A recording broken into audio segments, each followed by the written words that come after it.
পাহাড়ি এলাকার রাস্তা, আসাম অঞ্চলের চেকপোস্ট, বর্ডার, আরো খাওয়া দাওয়া, সুন্দর সুন্দর দৃশ্য। আশা করি ভিডিওটা দেখলে আপনাদের লাগবে অনেক ভালো। তো হাই হ্যালো আসসালামু আলাইকুম, দিস ইজ মফিদুল। সবাই কেমন আছেন? আশা করি ভালো আছেন। তো আমিও ভালো আছি আপনাদের দোয়া এবং আশীর্বাদে।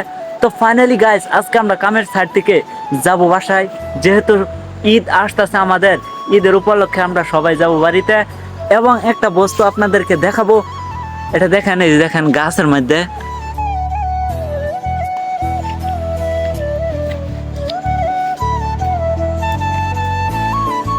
আশা করি ভিডিওটা আপনাদের খুব ভালো লাগবে, যেহেতু আজকে আমরা যাব বাসায় এবং রাস্তার কি কি পাই এবং কি কি হয় সবই আপনাদেরকে দেখাবো।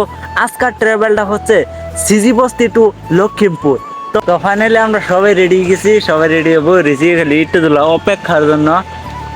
বাই কিছু ক, বাজে বাজে কেমন লাগতেছে?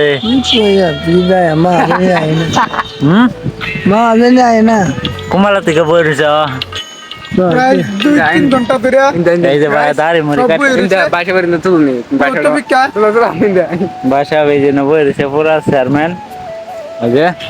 অনেক সময় অপেক্ষা করার পর ফাইনালি আমরা রওনা দিলাম বাড়ি যাওয়ার জন্য। আমাদের রুম থেকে বাইরে পড়ছি পাহাড়ি এলাকার রাস্তা, আরো পড়ছিল মেঘ। এরকম মেঘ পড়ায় পড়ছে, রাস্তার কাহিল একদম তোলা তোলা বানায় আছে। অনেকটা হওয়ার পর ফাইনালি আমরা ফাইলছি পড়ায় আসাম অরুণাচলের বর্ডার চেকপোস্ট। এই চেকপোস্টে আইতেও লাগে পারমিট, যাইতেও লাগে পারমিট। তো আমরা এখন পারমিট দেখাবো। ফাইনালি আমরা এখন পারমিট দেখানো ক্লিয়ার। আর এই দেখেন এখানের দৃশ্যটা কত সুন্দর দেখা যাচ্ছে। এটা হচ্ছে লেখাবালি গেট। কত না হওয়ার পরে ফাইলছি আয়া লেখাবালি হোটেল। এখানে আমরা এখন খাওয়া দাওয়া করবো, যেহেতু হয়ে গেছে 12টা, সবারই লাগিদা, তাই এখন পেট পূজা করবো। তো ফাইনালি আমরা এখন বর্তমানে ফাইলছি হোটেল এসে বর সাথে সাথে দিয়ে দিছে বোতল, আর তারপরে দিয়ে দিচ্ছে খাওন। আমরা এখন খাবো, তারপরে আপনাদেরকে দেখাচ্ছি। খাওয়া দাওয়া শেষ করে ফাইনালি আমরা এখন বসে পড়ছি আবার গাড়ি। এখন যাবো ডাইরেক্ট আমাদের লক্ষ্মীমপুর। তো এখন বর্তমান আছি আমরা শিলাপাতার। দেখেন শিলাপাতার হাওয়া কত সুন্দর, আসামের হাওয়া যত সুন্দর। কত সময় আওয়ার পরে গাড়ির মধ্যে হয়ে গেছে ছোট্ট একটা প্রবলেম, তাই এখানে অল্প দাঁড়িয়ে চাকার মধ্যে দিয়ে দিছি কত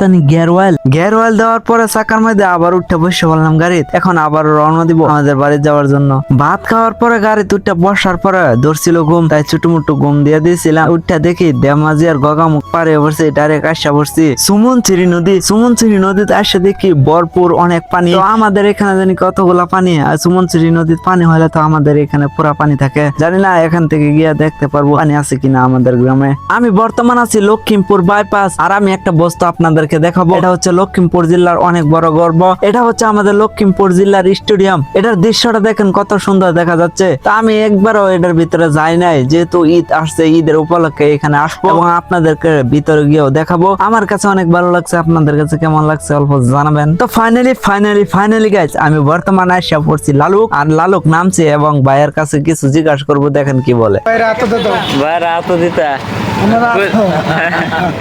তো ফাইনালি আমরা এখন বর্তমান আছি লালুক মাছ বাজারে। এখান থেকে কিছু মাছ কিনবো, অনেকদিন পরে বাড়িতে আসছি, তাই কিছু খাওয়ার জন্য নিয়ে যাচ্ছি। তো गाइस लाइफ में कुछ करना है तो कुछ दिखाना पड़ेगा, आपका साथ जितना आदमी है इतना वीडियो में व्यूज होगा। তো ফাইনালি আমি এখন বর্তমানে এসে পড়ছি আমাদের গ্রামে। আর দেখেন এই গ্রামের দৃশ্যটা, চারিদিকে পানি। আপনাদেরকে বলেছিলাম না, সুমনছিরি নদীর যদি পানি থাকে তাহলে আমাদের গ্রামে পুরো পানি থাকে। আর হ্যাঁ গাইস, ভিডিওটা এই পর্যন্ত জানেন কেমন হয়েছে। যদি ভালো লাগে তাহলে একটা ফলো করে যাবেন। আর দেখা হচ্ছে নেক্সট ভিডিও। ভালো থাকবেন, সুস্থ থাকবেন, আল্লাহ হাফেজ।